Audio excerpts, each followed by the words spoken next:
So how did DAMWON get to this point? They secured first place. They didn't have the best showing against JD. You got to wonder whether draft or even mental attitude had to do with that match again, that last match against JD. But what did you glean from DAMWON's overall performance today? They are still my favorite to win the World Championship. I would still be surprised if they don't make it to the final unless TES is standing in their way somewhere in the semis or quarters. They're incredibly skilled. Even in a game against JD Gaming where their early game was lackluster, they looked a bit lackadaisical, giving up early kills, going too far in when they should have just been more patient. We've seen a lot more patience from this team.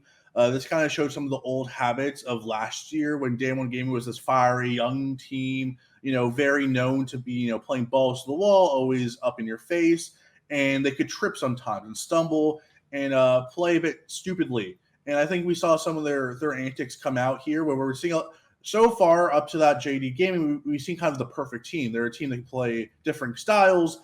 They can brutalize you in the early game. They can beat you in the mid game, and they can outthink you in the late game. They're a team with all around just all these incredible styles.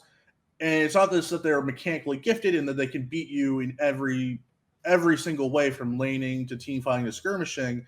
It was also that they were smart about it. The patience, the knowing the right time to press that go button, the right time to take a fight, to let a Drake go if a Drake doesn't fit into their plans and they don't feel like their items are in the right place.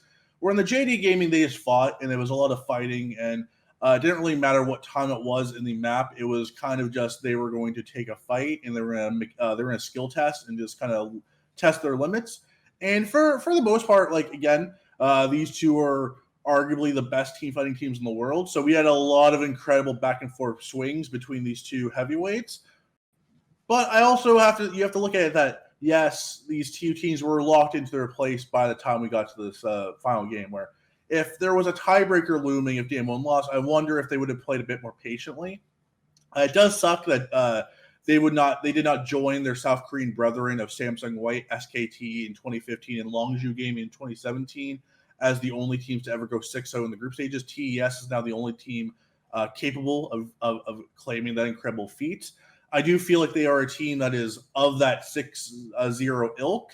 I feel like JD Gaming, though, has showed up today, and that they showed that they are a top 3 team at Worlds, as a lot of us predicted, where the trio of JD Gaming, TES, and DAMWON really are kind of the pinnacle of play we're seeing at Worlds. And then there's a few other teams like Gen G, G2, maybe even a Fnatic, who have the potential to be dark horses. So I have a very quick question, Tyler, just a sidebar, because I did a little bit of research on undefeated teams. So SKT lost 1 game in 2015. Yep.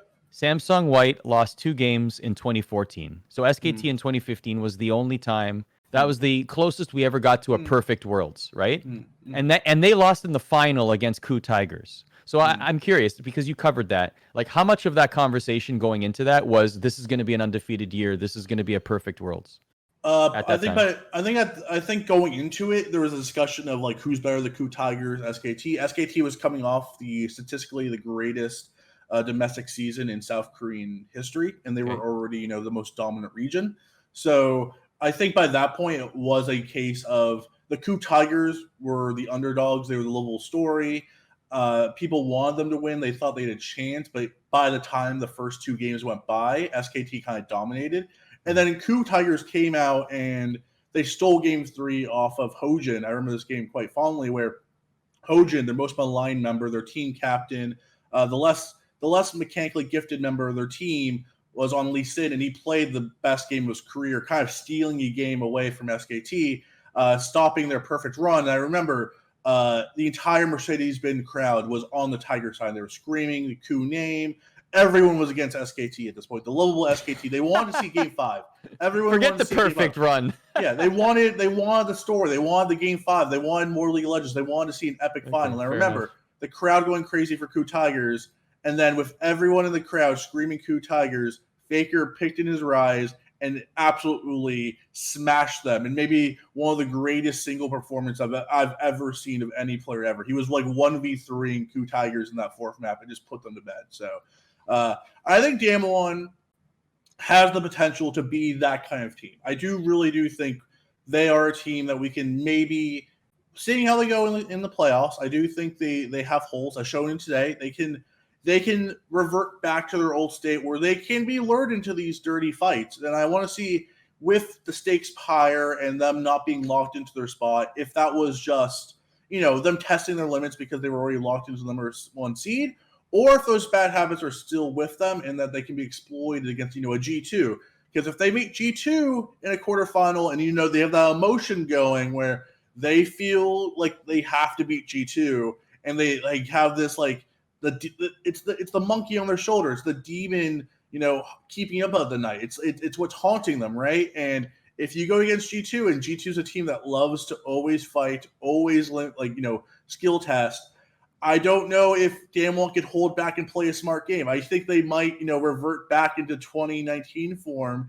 And I think if that happens and G2 and DAMWON face off, G2 could take, I do think there's a world where G2 could, upset DAMWON if that happens, because I don't think G2 has shown their best yet. And I think they have the mechanical skill to be one of the few teams to actually, test DAMWON in the playoff stage. So DAMWON is definitely looking forward to that rematch against G2. And I asked Showmaker a bunch about it. I linked it in chat, but it is available now on our YouTube channel.